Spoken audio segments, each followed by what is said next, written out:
Welcome to Sports Talk with Matt and Fred. I'm your host, Matt Palizzi. And hopefully Fred will be back very soon because I'm working on getting him back. Alright. This episode is pretty much going to be a recap of the weekend and pretty much an update on everything that's going on in sports. We'll start in the NBA. Pretty much the updated standings right now are you got your top 6 teams in the East, which are Miami, Boston, Milwaukee, Philadelphia, Chicago, Toronto. That's your top 6. And then you got your 7 to 10, which is your play-in section. Cleveland, Atlanta, Charlotte, and the Nets. That's pretty much that. Those are the teams that are pretty much locked up. I mean, you've got Miami, Boston, Milwaukee, even possibly Philadelphia, maybe Philadelphia, but more Miami, Boston, Milwaukee this week, which are pretty much jockeying for the 1, 2, 3 positions. So you got that. So then you got the West, which is pretty much Phoenix, Memphis, Warriors, Pelicans, Denver, Utah, and pretty much Phoenix has got the number 1 seed wrapped up. Memphis is way ahead of the Warriors. Dallas still has a chance to surpass the Warriors because the Warriors just aren't playing well at all. Denver, they're moving up. Utah. Yeah, Utah's Utah. They're a good regular season team. Then you got your play-in teams, which is Minnesota, Clippers, Pelicans, Spurs. Now the Lakers are still technically in it, but they're on the outside looking in. They're 2 games back of the Spurs. They would need a miracle.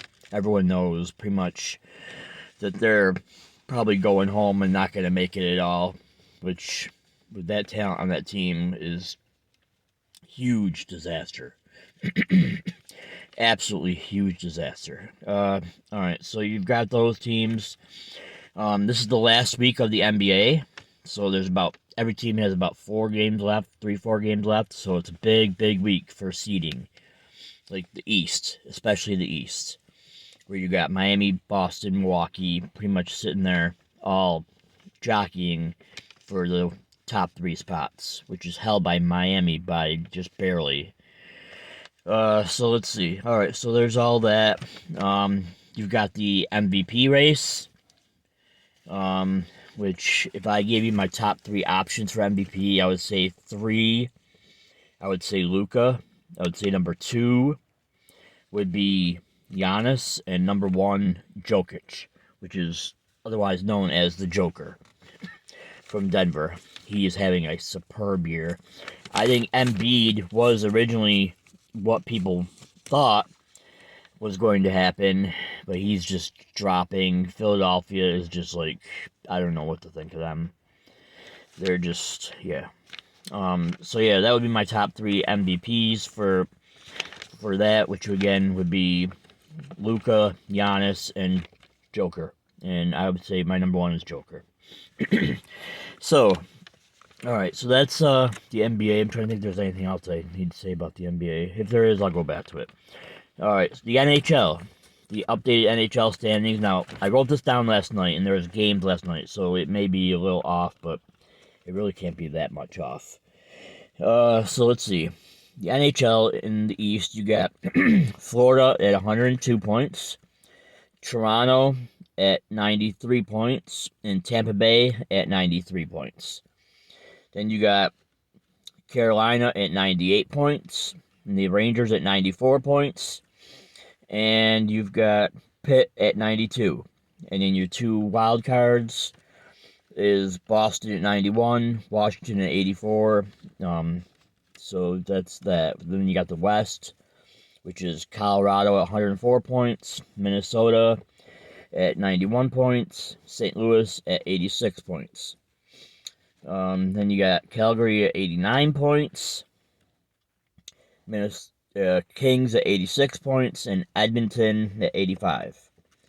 And then you've got the wild card teams, which is Nashville at 82, and Vegas at 82. I don't know how they're there, but they are. And then you got Dallas on the outside, looking in, and they're at 81 points, just behind a point behind Vegas.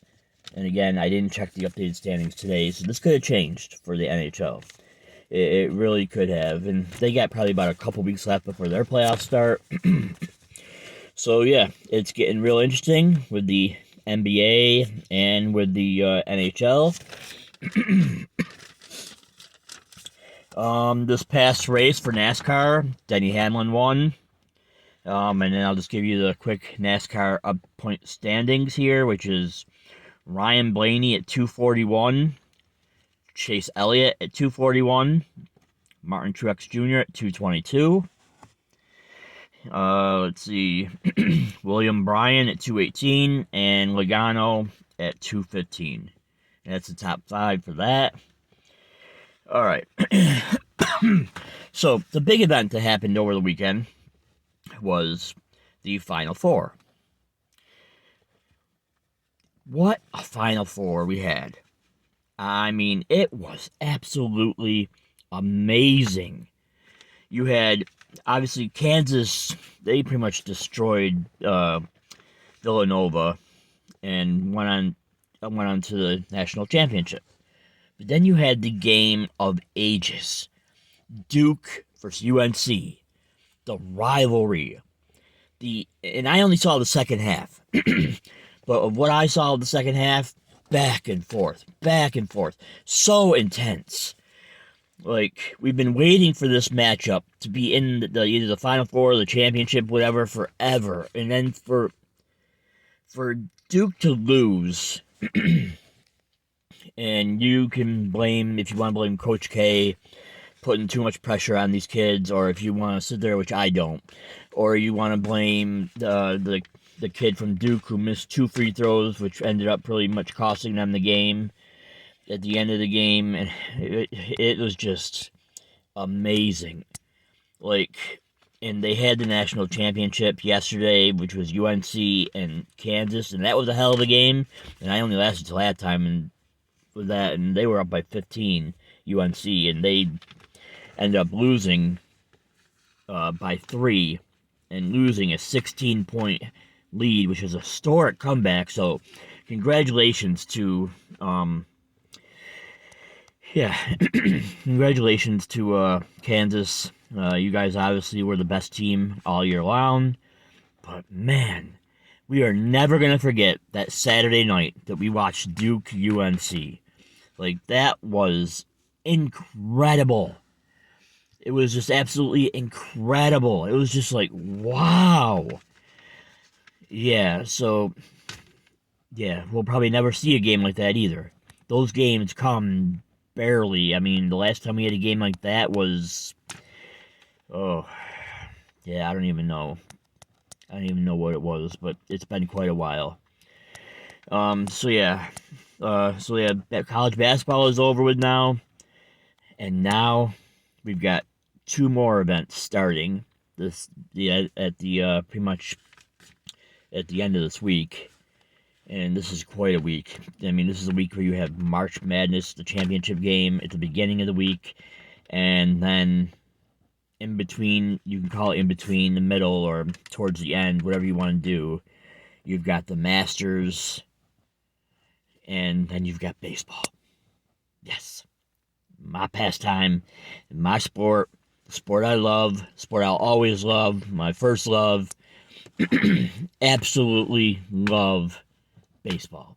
But let's get back to the Masters, because there is something that is on the precipice of happening, the possibility of happening, and that's that Tiger Woods announced today that as of right now, he is planning on playing in the Masters this week, which start Thursday.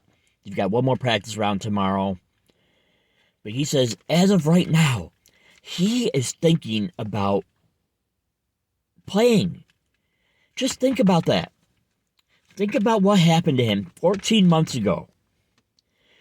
He was in a horrific car accident And yes, it was caused by him, but still, it was a horrific accident. No one thought he would ever even walk again. They thought he was the accident was so bad that they never thought he would walk again. And now he is on the precipice of playing in the majors, in the Masters, one of the majors, where he has 15 right now. Just think about that. I mean, even if he doesn't win it, which obviously that's the reason why he's playing, we all know that, to win it. But just think, 14 months ago, no one thought he would ever walk again. And now he is walking around the course. He's been there all week.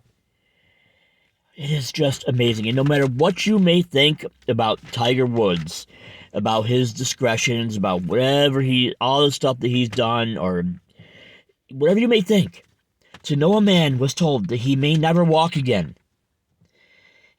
And that he is possibly playing in a tournament, which is the biggest tournament of all time in all of the golf tournaments, in the Masters. I mean, even if he finishes in the top 20, it's still a miracle. It's a miracle that the man is walking. And there's just certain athletes who just have that it. Whether it be Tiger Woods, Michael Jordan, Kobe Bryant. It's just amazing. And then, even if he does, I'm hoping he finishes in the top 20. Because I'm a huge Tiger fan. I can tell anyone that. But, oh my God.